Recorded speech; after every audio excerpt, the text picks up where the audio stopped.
Greetings.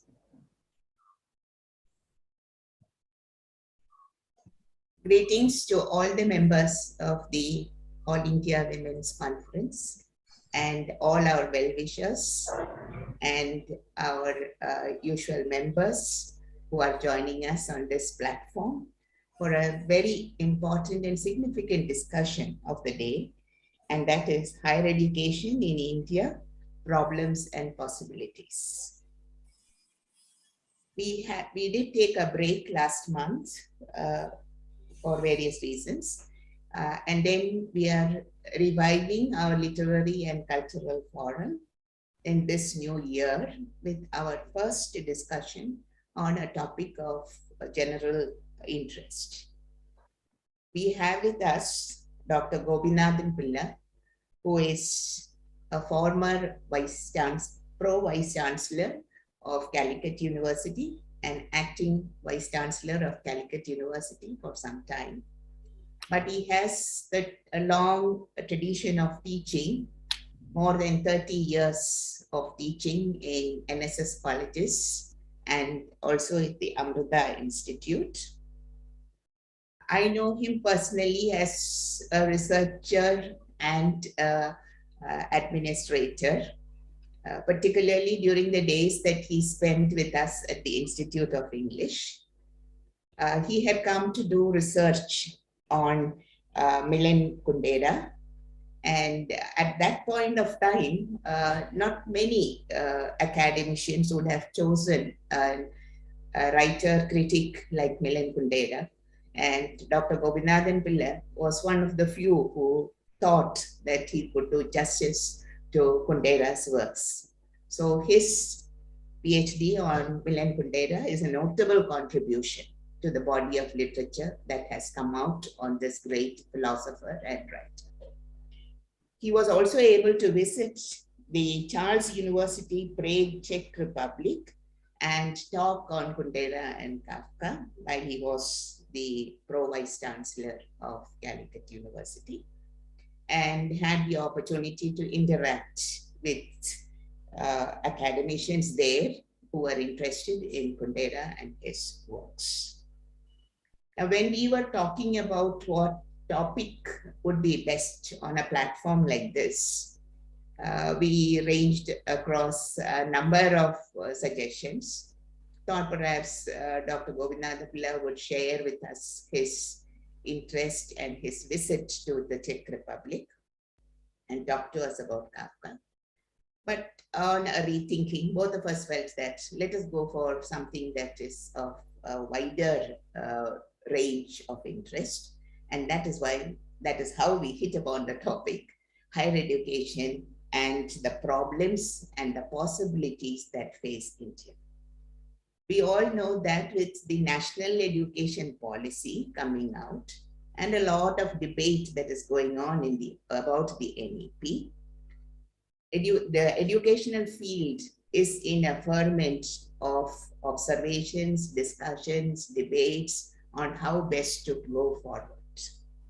The roadmap for 2040, we are thinking in terms of 20 years ahead, is a long way to go and is bound to have implications on the next generation of our children. So we, at this point of time, senior teachers, lecturers, administrators, academicians, need to apply our mind as to how best the new generation will benefit from the changes that have come into technology, and how education, which was thought to be the Gurukula method of the teacher and the student sitting together and imbibing knowledge, has had to change and will continue to change. The infrastructure of an academic institute that needs to be changed, the new technological inputs that have to be made so as to reach to the maximum number of students, and the possibilities for a curriculum that will be in demand not only in India but all over the world as well.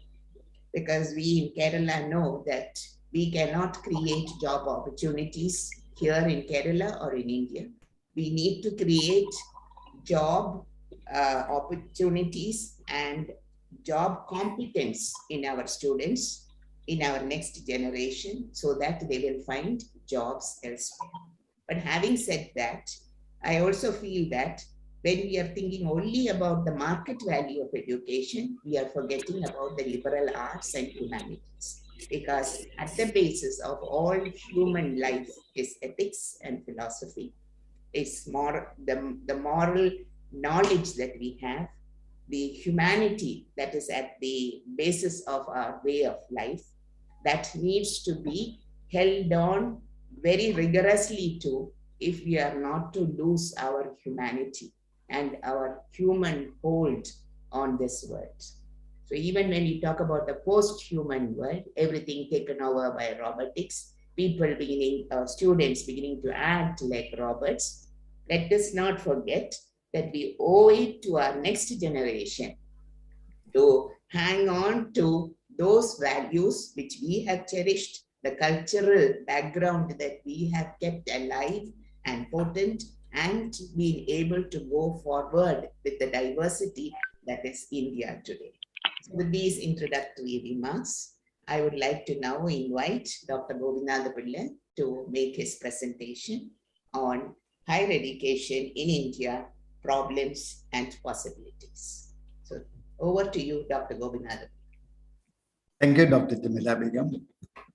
And I would like to thank the organization for giving me this wonderful opportunity to deliver a talk on higher education in India. In fact, I thought of talking on a literary topic, but then I thought better of that, considering the heterogeneous nature of the audience. So I was choosing a topic which I hope would be less boring and more appealing to you. I didn't want to make this a soporific session. An afternoon lecture has the risk of running into being a soporific or somnolent affair. So I would like to conform to a definite pattern for my talk. Excuse me, could you be a little louder and closer to the mic? I would like to conform to a definite pattern for my talk. I should try to contextualize it first. I would like to highlight the relevance of the topic I'm speaking on. Then I would like to analyze the nature and scope, the history, the structure, the impact, the problems and possibilities of higher education, which is the topic I'm talking on.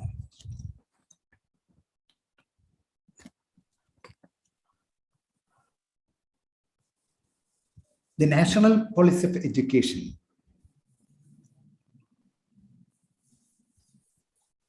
was accepted, and the report was handed over to the department. Actually, it was a document that reflected the collective dream of the entire nation. Every report on education is the reflection of a dream, the dream of the entire nation. It was actually based on certain assumptions. It is based on access, equity, affordability, and accountability. So the report of the National Policy of Education 2020, the submission of the report, would be the context which might make my talk relevant and significant. It should be remembered that the whole assumption on higher education and the whole expectations about higher education are based on the demographic advantage that India has. The anxiety about population explosion seems to have given way to the excitement and joy about what may be called demographic dividend. The demographic analysis tells us that India's population consists of, or 60%, around 60% of the population consists of youth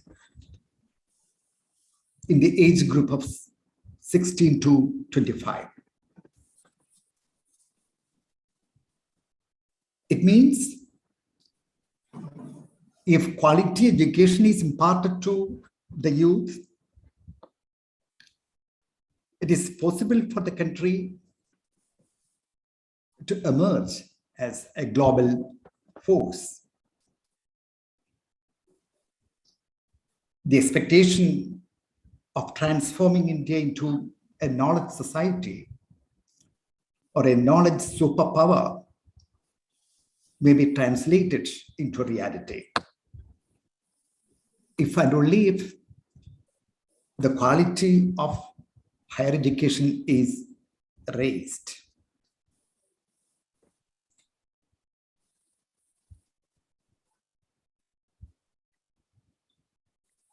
In fact, for nation building,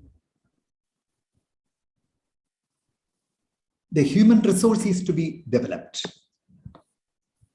It's a cliche to say that tomorrow's India is shaped in today's classrooms.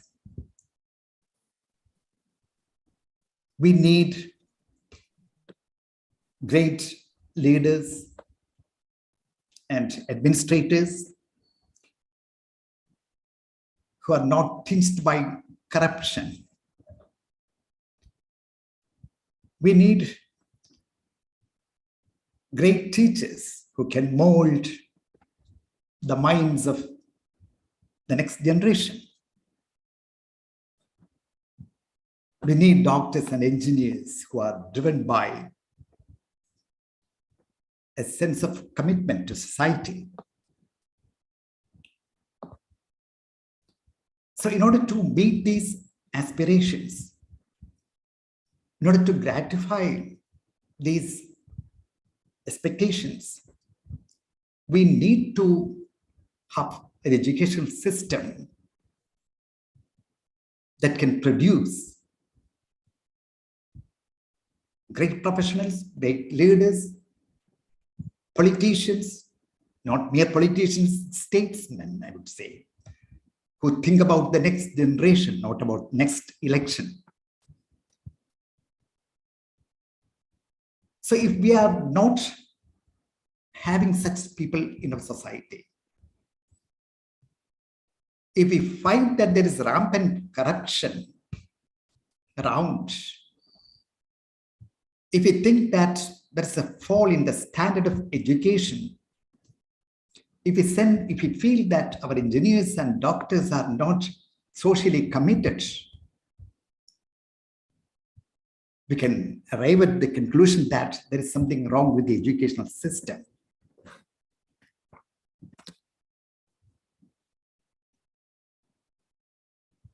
The youth are to be provided with quality education. Their global competency is to be elevated to international level. We know that in this globalized context, when all countries are interconnected, the competency and expertise and skill are to be raised to international level. It is through higher education that the competency can be raised to international level. In addition to that, the younger generation is to be inculcated with the right kind of values. They should start at earlier stages, no doubt. But it is to be strengthened further. It is believed that the present world is a graveyard of values. The tidal waves of positivism, materialism, and consumerism have undermined all values. So we have a generation which has no idea about what values are. They do not know the importance of it.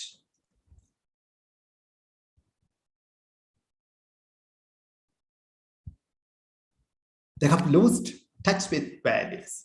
So through education, it should be possible to inculcate these values. Having said that, I would like to analyze the nature and scope of education. I cannot avoid defining education. As all of us know, education is the process of acquiring and transmitting knowledge. The wisdom and knowledge that a society accumulates over a long period of time would be transmitted to successive generations for the good of the individual and the society, of course. It involves the expansion of the mental and intellectual horizons. These are all familiar definitions of education. But we are more interested in what Jawaharlal Nehru said about a university, what a university represents, since it is associated with higher education. He said university represents, it stands for humanism, for tolerance, for adventure of ideas, for reason, for quest of truth.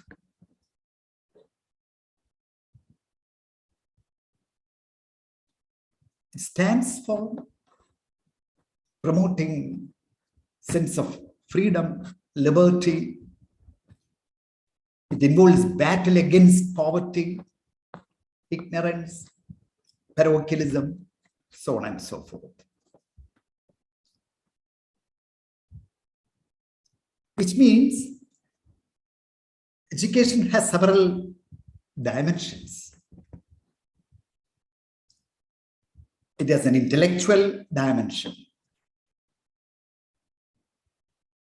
because it involves the process of production of knowledge, creation of knowledge.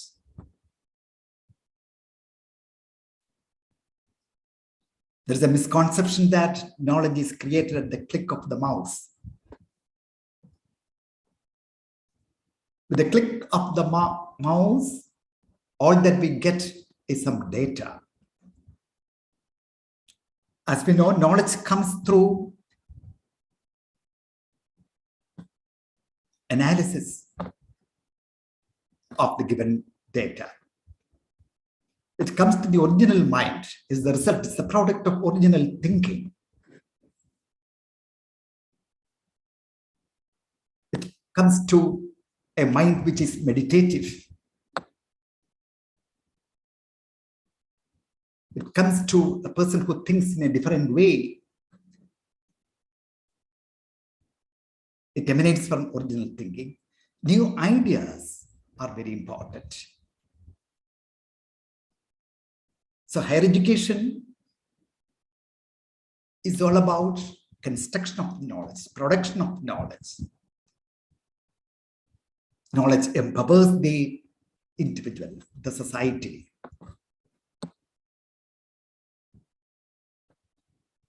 UNESCO has identified 4 aspects of education: learn to know, to live, to do, and to be. So learn to know.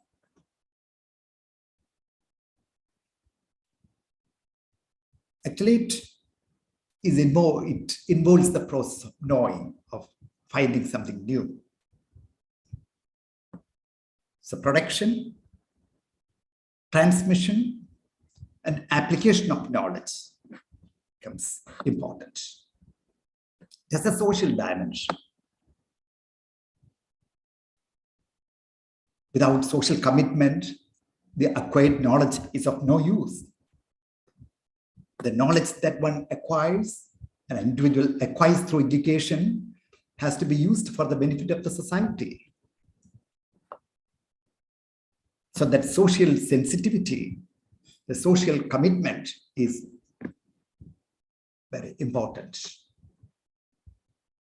It's the absence of social commitment that produces learned people who are actually corrupt, who never think about the society or the country, who think only about themselves.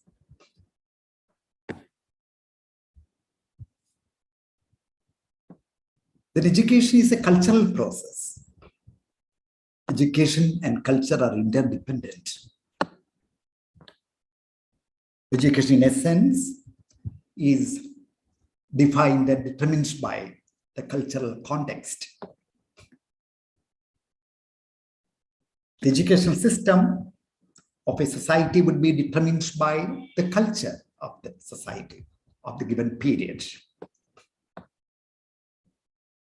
Culture is a very difficult term to define. It stands for the whole way of life, according to Raymond Williams. It's a way of life ordered and patterned in accordance with the norms of a civilized life, Farley said. A way of living ordered and patterned according to the ways of a civilized norms, according to the norms of a civilized world. The problem is, in the pre-industrial situation, we had such civilized norms. But in this industrialized world, when people are depersonalized and dehumanized, we cannot think of such civilized norms which can guide and govern the culture, which can give the right direction to the society.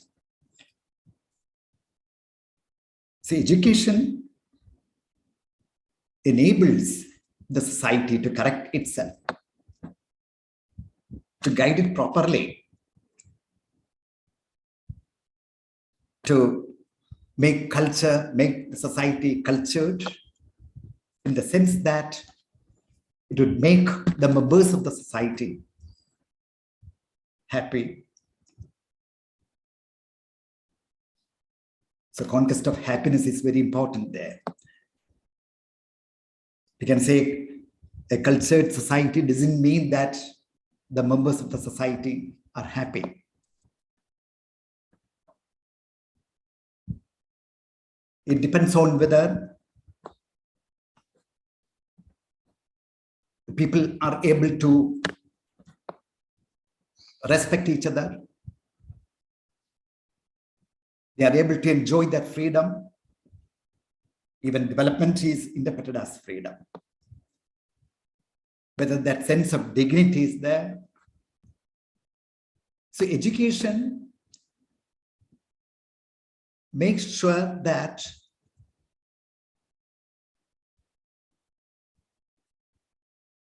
the society is cultured in the proper sense, the right sense. That there is equality, there's fraternity.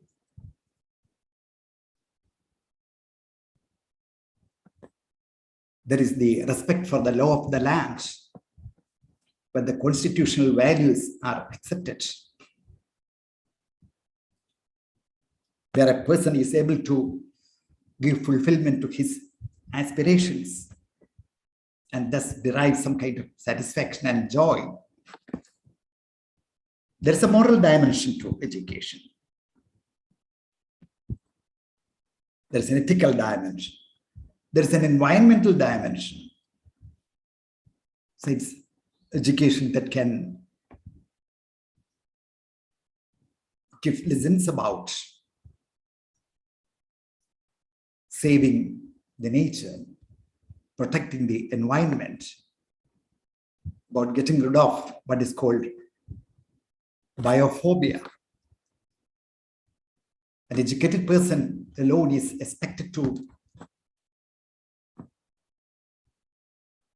ensure that man is just a part of the web of life and that he is not the master of the web of life.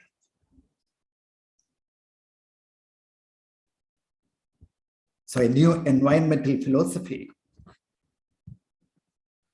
will become relevant to make human existence meaningful on this planet. So these are several dimensions of education. Now let's take a look at a historical perspective of education in the country. So very briefly, we'll make a survey of the history, the evolution of higher education. The Vedic times, there were two streams, as we know, the Brahminical and the Buddhist.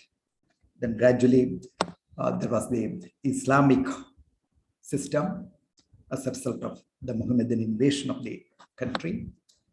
And then with the advent of colonialism, we are having modern form of education imported from the West.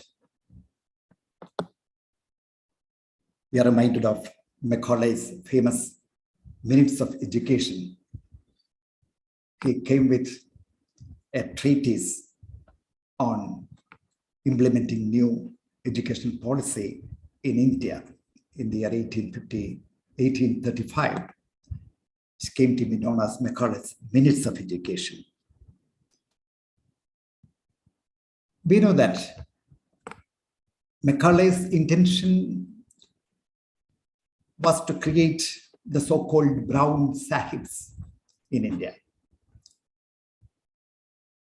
It was interpreted that he wanted people who were Indians in blood and color and British in their opinion, in their attitude, in their intellect.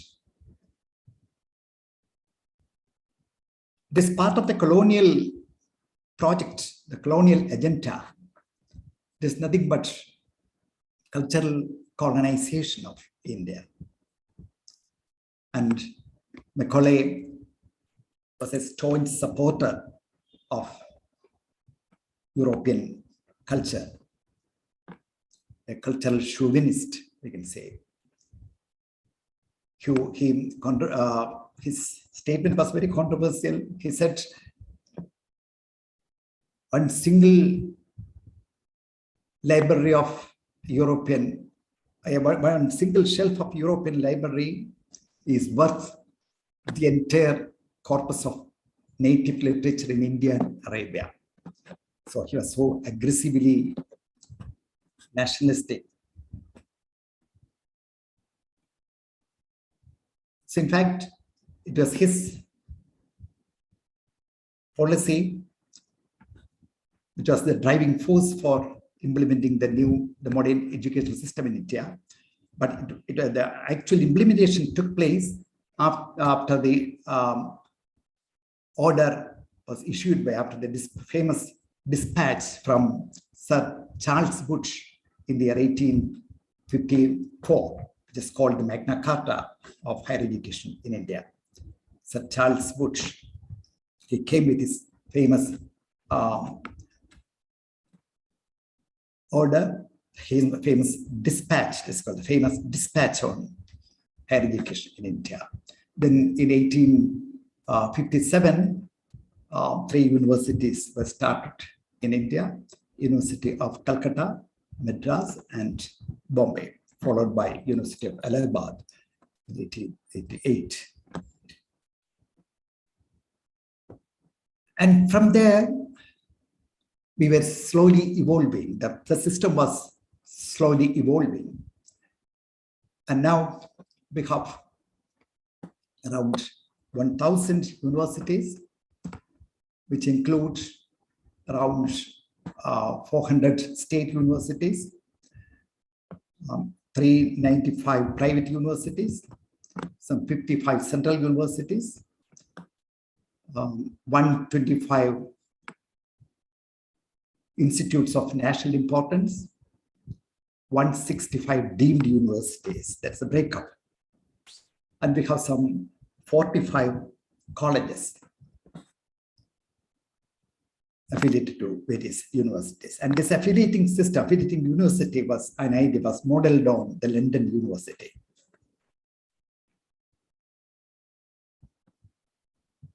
And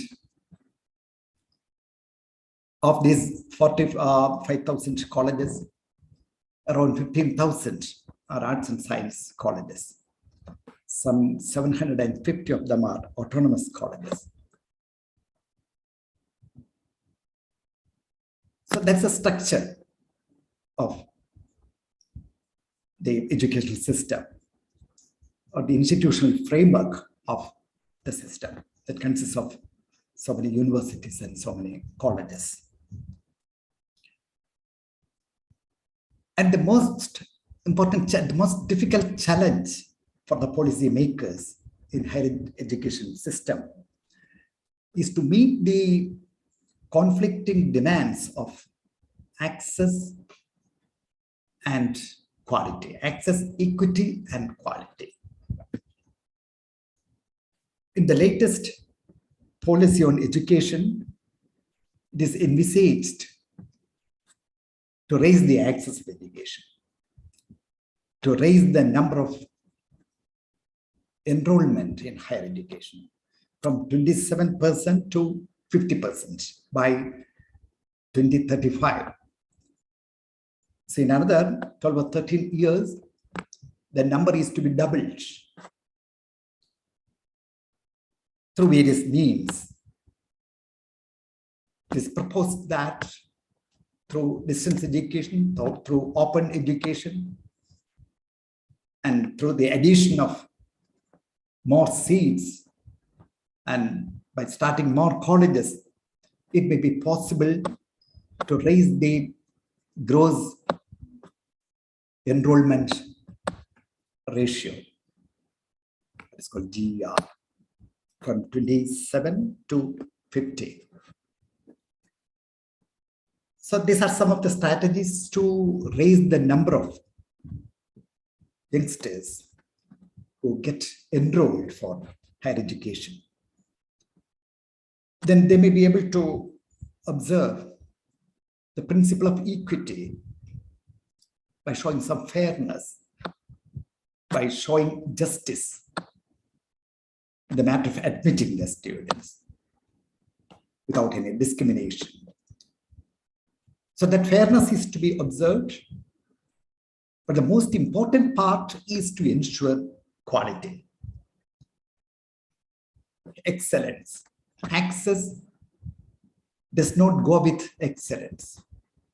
Proliferation of the institutions and increase in enrollment ratio need not ensure quality in the functioning of the institutions. So that's a challenge. Even at the latest National Policy of Education report, they want to emphasize these aspects.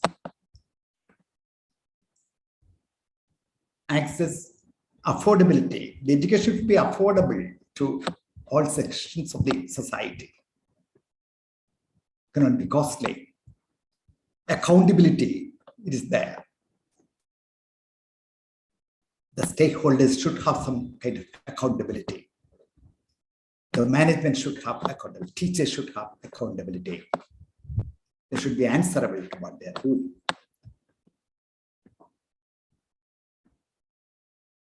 So when the number increases, quality is bound to come down.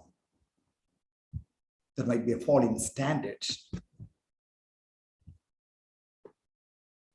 So policymakers were really concerned about this deplorable fall in the academic standards in educational institutions. That's why even in the previous report, which was submitted in 1986, some 35 years ago, there was a recommendation to ensure quality of higher education. And on the basis of their recommendation, the recommendation of this committee, the NAC was established in 1994. National Accreditation and Assessment Council was established in 1994 in order to raise the standards, the academic standards of higher education institutions in India. And over the years, NAC was instrumental in raising the quality to some extent. They had come up with, they have fashioned a robust and objective method to assess and accredit institutions on the basis of some kind of self-assessment. The institution would voluntarily submit for getting accredited, for getting assessed and accredited, and they would submit a self-study report, and now it has become online. So the data submitted by them would be validated and evaluated by NAC, and they would also make an on-site evaluation. So it's a combination of the validation of the data submitted online and the on-site visit on the visit of the peer team members. It is all based on some criteria. There are some 7 criteria, like the curriculum, infrastructure, teaching learning process, student support, research, healthy practices, etc. But beyond a certain extent, NAC was not effective. There are built-in problems. There are cultural problems. There are so many constraints.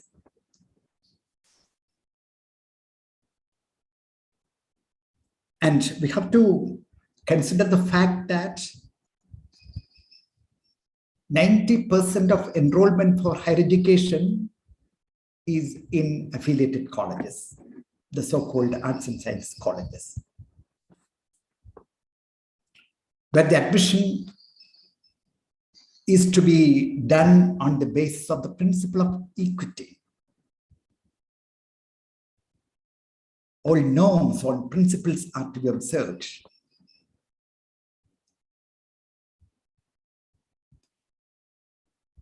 So quality might be compromised when education is extended to everyone who needs it, everyone who deserves it. Again, there are certain limitations for a liberal arts and science college, especially one functioning in a rural situation.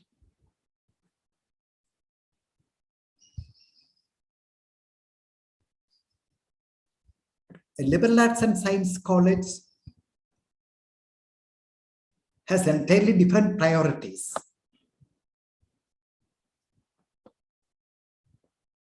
We cannot expect the products of such colleges to be employed immediately after they complete their course. It's a sad day for the academia if we are compelled to design the curriculum to satisfy industry, the employer.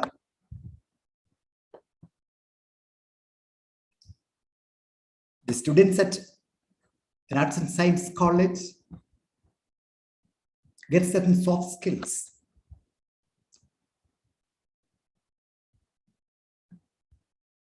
Their critical thinking, analytical skill, their empathy, their interpersonal skills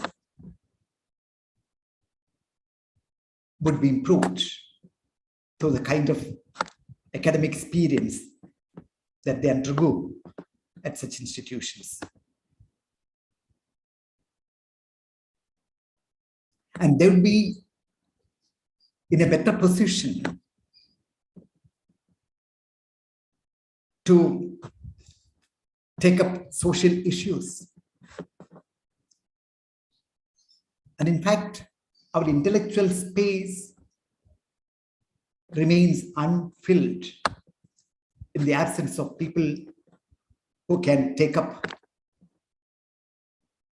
such issues, who can speak for social justice, who can speak against exploitation or injustice. So those who come out of such institutions have greater social sensitivity, no doubt. They have greater social empathy. So we cannot compare a liberal arts and science institution with a professional college, with a vocational college. So getting a job is not the be-all and end-all of a liberal arts college. So the problem with higher education is that large majority of students get enrolled at liberal arts and science colleges who may remain unemployed for a long period. But they are employable in the sense that they have greater exposure to different disciplines. Now, most of them follow liberal arts curriculum that consists of that's in fact multidisciplinary or interdisciplinary. They become familiar with a variety of subjects, and the latest policy report also emphasizes multidisciplinary undergraduate program, where there would be multiple entry points and exit points. So the undergraduate program that is envisaged by the new NPE makes it possible for the students to exit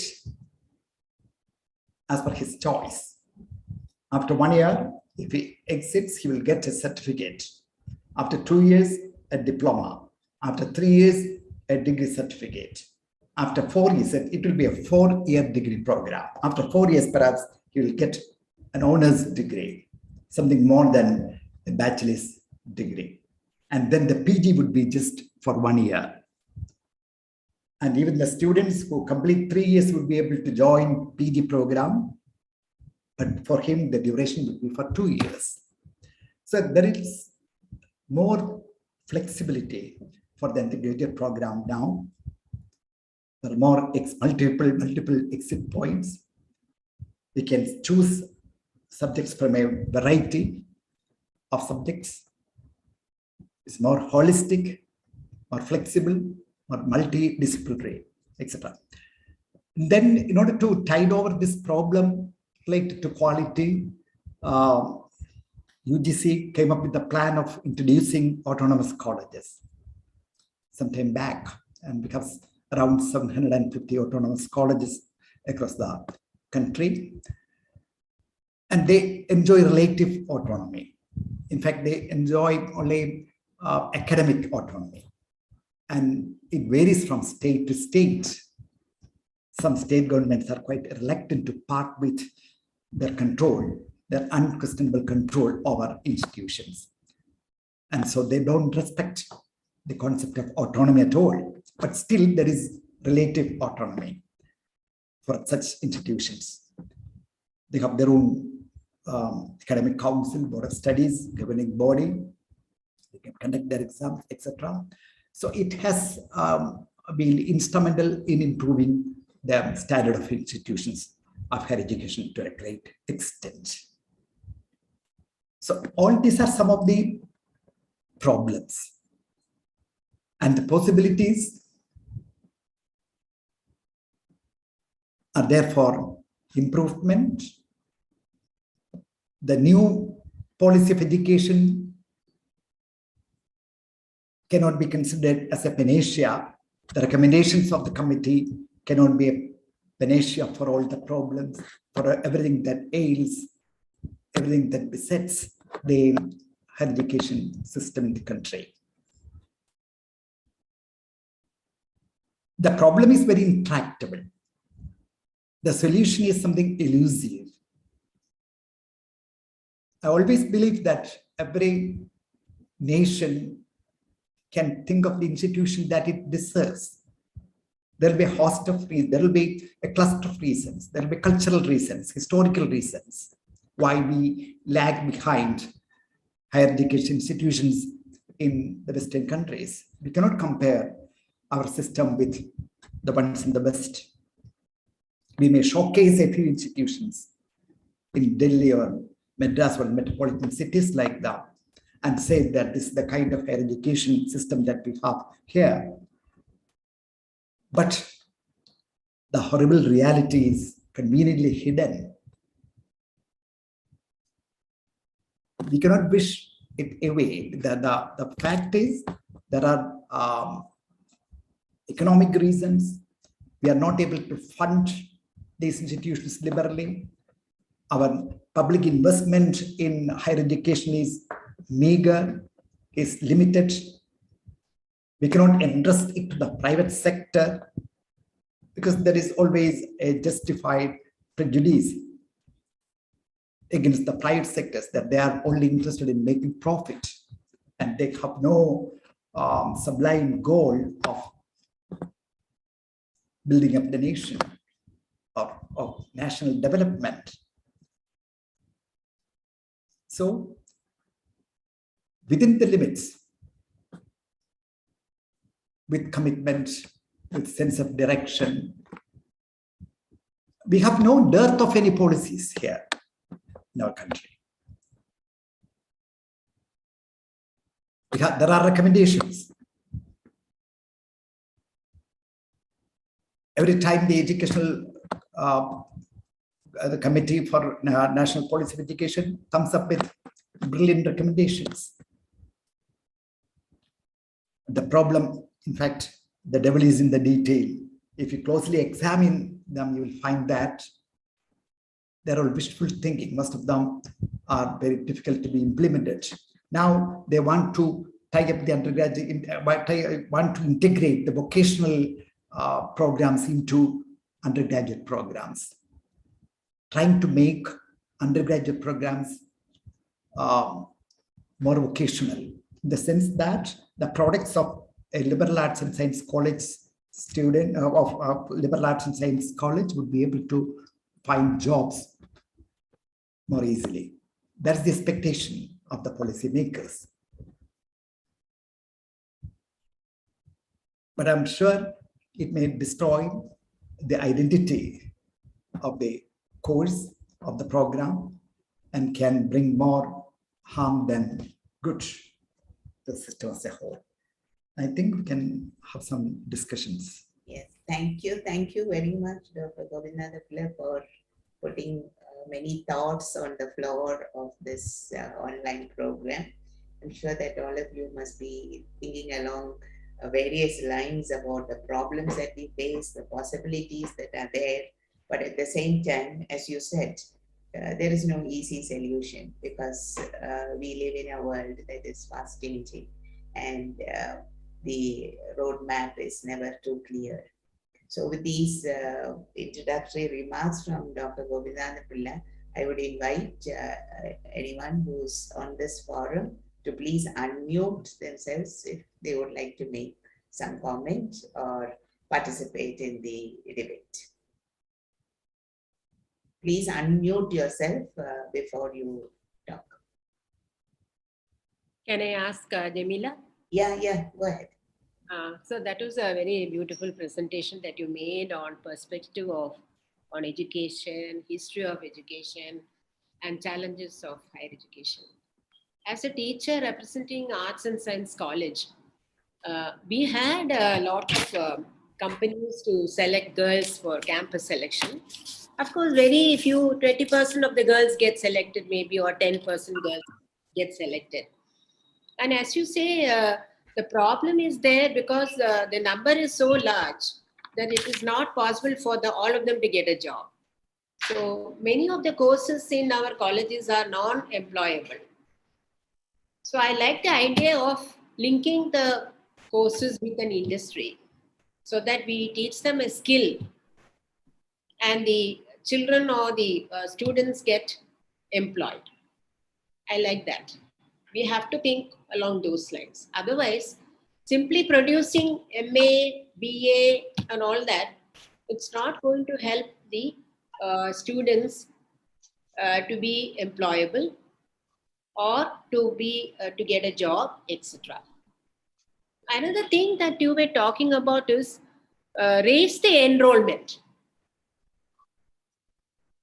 I'm representing a government college where we had no problem in enrollment.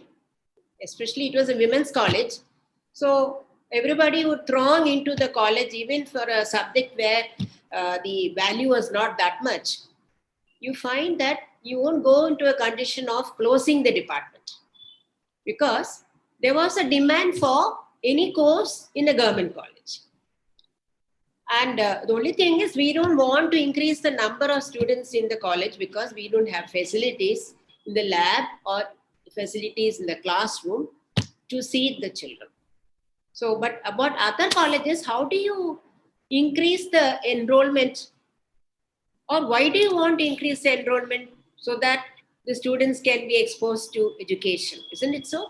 But how do you raise the enrollment? I'm not talking of Kerala colleges. I think Kerala colleges, we have no difficulty in getting enrollment of students. It may be in the other parts of the country, students coming from the villages, etc., they may not have access to any government college or private college. If it is a private college, then they have to pay fees and study. Can you just answer that one question, sir? How do you raise the enrollment of the students in the colleges? Well, it's evident that the enrollment can be raised only by making more additions to the existing seats in colleges, or by starting new colleges, or they can resort to the online mode. That's what they intend to do through the distance mode, distance education, open university. Without much investment, they would be able to extend higher education to a greater number of youngsters. But the problem is quality. And in fact, there is a shift from the traditional method to the online mode, the digital method. Technology has revolutionized the classroom. The information and communication system has changed it beyond recognition. So teachers of our generation won't be able to organize a modern classroom. We'll wonder whether it is the classroom of our imagination. And we do not know what is going to be the impact of the new method on the learners. What is the learning impact of the new technology on education as a whole? Then what about hands-on training? Because it is even hands-on training you can give in digital mode, isn't it, sir? Yeah. Can I add something to what just Kamini said? Because we find that the school input ratio compared to the higher education ratio is very low. The schools, there is a higher ratio of enrollment, but when we come to the higher education sector, all over India, we find that it is going down. So it means that a large population of youngsters do not have access to higher education. I think what you're trying to tell us is that we need to gain them that access to higher education, whether it be through opening up colleges or universities or through the distance mode. And I think a lot of education now is being done on the distance education modes. That's true. That's what I said in the beginning, that they want to raise it from 26% to 50%. Yeah. And at school, it is almost around 100%, the enrollment ratio. So it is enrollment in higher education is to be proportionate to what's happening in the schools. But they forget about the problem of quality. Yeah. They cannot go together. Yeah, they can't go together. Strange bedfellows, we can say. Yeah. Thank you, sir. Please unmute and then ask. Yes, Sri Kala wants to say something. Please unmute yourself, Kala.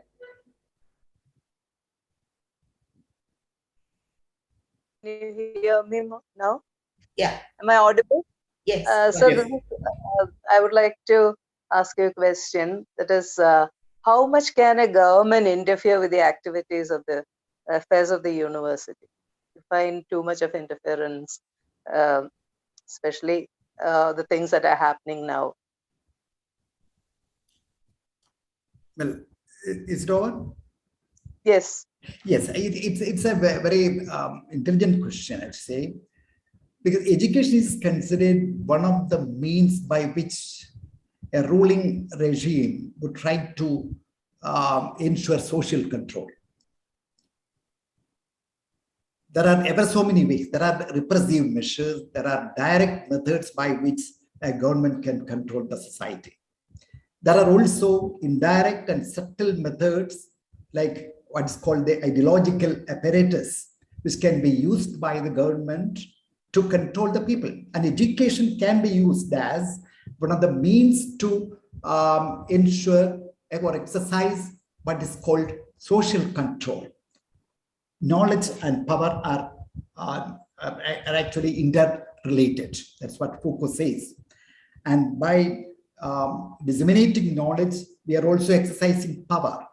And through educational institutions and through the kind of pedagogy and syllabus and curriculum that we are providing there, the government is actually trying to control the society, control those who are subjected to or those who are undergoing education in such institutions. So one has to be very careful, very cautious in going to higher education institution in the sense that there is every possibility of one being controlled by the state, the state control of education in certain ways. Can I say something, sir? Nalini, can I say something? Yes, Can please. you hear me? Please. In the day-to-day running, I represent a government college, and the day-to-day running of the college, the government cannot interfere. No. We have our classes, and admission, they cannot interfere. We have a list there that is given by the college. Can I continue? Yes. Yeah, go ahead. So the day-to-day running of the college, and they cannot interfere. The government cannot interfere.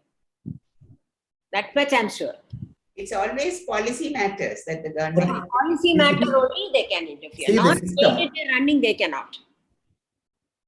It is something that is integrated with the curriculum itself. Because a curriculum is a political agenda, I should say. So there will be some kind of political message or political agenda in the curriculum of every higher education institution. But the curriculum is framed by the Board of Studies and all that in the university. That's true. That's true. Yeah. Not really. It is not only the Board of Studies, because from time to time from the central government, we get letters saying that include this in the curriculum: environmental issues, gender issues, cultural issues. Okay. So some of these are forced upon the curriculum. Well, maybe not in our colleges. I don't think in our college we have that. Maybe as we discuss in the university level. So No. that's why I feel that a student should be groomed in such a way that he should be able to use his reasoning power, his sense of discrimination, and he should intelligently react to what he studies, what he reads, what is taught to him. What is said in the class is not revealed truth. He has to use his intelligence, his critical thinking, his analytical skill to make his own conclusions. A text is a starting point, or the class given by the lecture given by a teacher is only a beginning. Yeah. So he has to have a free mind, which enables him to think differently, and that autonomy of mind, that autonomy of thinking should not be undermined at any cost. There is no autonomy because the student takes what subject he gets. No, What is available, he takes, He's not bound to do that. He is compromised in that. He should not. That is what examination should not be a constraint for the student. You should go beyond that. Yes, that is there. I think what Dr. Gopinath is trying also to tell us is that you said, in a government college, all the seats are filled. Sometimes a student chooses a subject that he or she doesn't want because there is no availability of seat in the other. Yes. So if we make more seats for more students to choose what they really want, then we are actually talking about equitable education, where a student will choose what they want so that the government will provide them with the infrastructure and the faculty or whatever to do that particular course that they want. I don't think that is possible because a student who gets 30%, 45% mark, she may not be eligible to take English literature. So you mean to say that literature should be available to her? No. Yes, if she wants to choose that, it should be made available to her. But at the same time, like Dr. Gopinath said, not everybody is going to be an A+ student. Maybe somewhere lower down. But he or she chooses what she likes to learn and wants to learn. That is when we are talking about the free choice of education. Yeah. So that in the present scheme, they have a lot of choices. It's going to be undergraduate program will be a lot more flexible. Okay. But I think they would be giving the emphasis to the distance mode. Okay. The open university, which would be less expensive, which would be more affordable to all sections of society. But never think about quality or excellence. Again, we'll be worried about the unemployability of our students, of our youngsters. The problem is, should all of them be employable in the traditional sense? They can be great leaders. They can be sensible politicians at least. But I think, when you're talking about education, we should also be talking about the right kind of counseling that has to be given to students at particular points in their lives, so that when they make their choices, they know what they are going to study and what kind of job that they are going to do. Yeah, this is being done in Western countries. I agree because in the Western countries, they go through the undergraduate program, and during this undergraduate program, they are exposed to a lot of counseling and the kind of choices that are available, the kind of jobs that are available if they go for different courses. So at the end of it, the student knows what he or she wants to do. Yes. That's a good I idea. think the so-called job-oriented programs are not good for society in the long run. It may not maintain the quality of life. So getting a job, maybe having in a sense very good for the student for the time being, but in the long run for the society, it may not be good. Just designing a course in such a way that the student will get a job immediately after finishing it, which dilutes the program. We make some compromise there. It's and not that the is kind why, of, that is why in Western countries, they have those fine arts courses where they have photography, they have yes. theater, where they have film. There's so many different aspects of a particular group of jobs that are available, and the student given the opportunity to choose what they want. I think it will take a long time for us in India to come to that. Yes. That will take a long time. And opening up. Yes, exactly. But from our experience, we find that all students who are good in some way or who are resourceful in some way don't find it difficult to get jobs, whatever may be the course they are following, whatever may be the subject they are studying. So it's not wise to design course just for the sake of ensuring jobs. So tying it up with vocational program is not something imaginative or good for future. Here I have a difference of opinion. Like a lot of our students do graduation in different subjects, but a lot of them end up finally as computer assistants, or they are doing something with computer science, call centers, things like that. So what is the relevance of the subject that, this is just an open thinking that I'm doing. What is the relevance of the subject that they have studied for them? Other than it is some information which they have gathered. And as you rightly said, information is not knowledge. They have gathered some information. They have, in fact, coughed up everything that they have by hearted on the examination paper, written an examination for the information that they have collected, which has no applicability at all to their future life. The rationale behind an undergraduate program is that the student is supposed to get some kind of general intellectual capacity. He'll be having a broad-based general knowledge in various subjects, in a combination of subjects. And he'll be having some basic skills which would make him fit for different kinds of jobs. So he may get one job in the beginning, and that will be a stepping stone. Later, he will, as he is equipped with diverse tastes and skills and training, he will be able to get different careers later on. We have found them as great journalists, as teachers, as they establish themselves in various ways. Yeah. It's a very complicated, there's no easy answer for this. And what if our BTechs are going to end up as conductors or as something else? It has nothing to do with what, now most of them are employed in banks. If you go to a bank, a good number of the staff there would be BTech, engineering graduates. There's nothing to do with what they have learned. Yeah. Farid Baba Khan just put up a hand. Would you like to unmute and ask? Am I audible? Yes, please do. Yeah. Dr. Govinath Pillai has made an excellent presentation, no doubt about that. I am totally in agreement with the views expressed by Professor Jamila Begum, because the academic aspects and their job are not much related. That is what we see in the general arena. So what you said is absolutely correct. They are going for science, and they will go for some other conductors or something like that.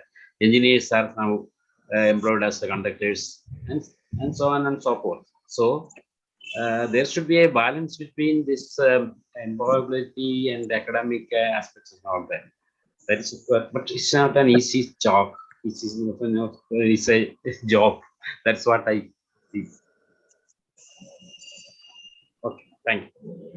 Like to respond? And I think we have to differentiate between a professional course or a professional college and an arts and science college. A vocational college may make sure that the products of the college get some kind of jobs which were related to, which are associated with what they have learned in the classroom. But in an arts and science college, because the bulk of a good number of our higher education institutions happen to be arts and science college. It's very difficult to design the curriculum in such a way that they would be able to get some job connected with the curriculum, associated with the curriculum. Then it would lose its identity. It will cease to be such a liberal arts education or an undergraduate program. Yet that changes the very complexion of the higher education system itself. We have to differentiate between these two. Those are so concerned about job and good at it may go to a professional college, a vocational college institution, and need not join these institutions which are not meant for those who are so much crazy about getting job immediately after completing their exam. Thank you. Thank you. Thank you. Anyone else would like to ask? Maya?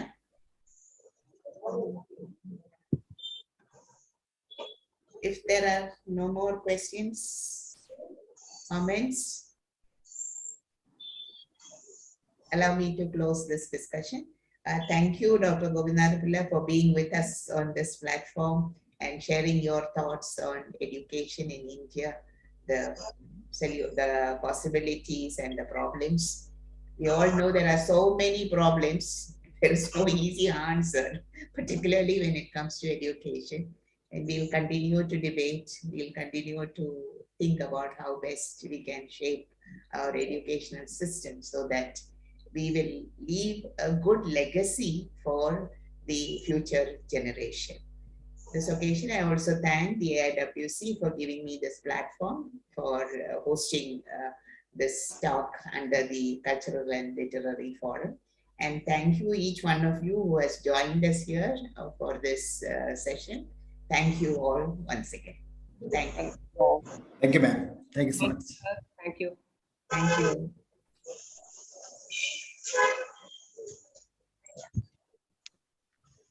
Yeah, on behalf of AIWC, I thank Dr. Gopinathan Nair and Jamila, of course, for organizing this so regularly, and all others who have responded to our invitation and attended this session.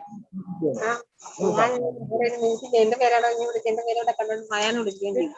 your permission, we'll end this meeting. Thank you, sir, once again. Thank you. Thank you so much. Thank you. Thank you. ഞങ്ങളുടെ Sarah ഞങ്ങളെ പഠിപ്പിക്കുന്നേ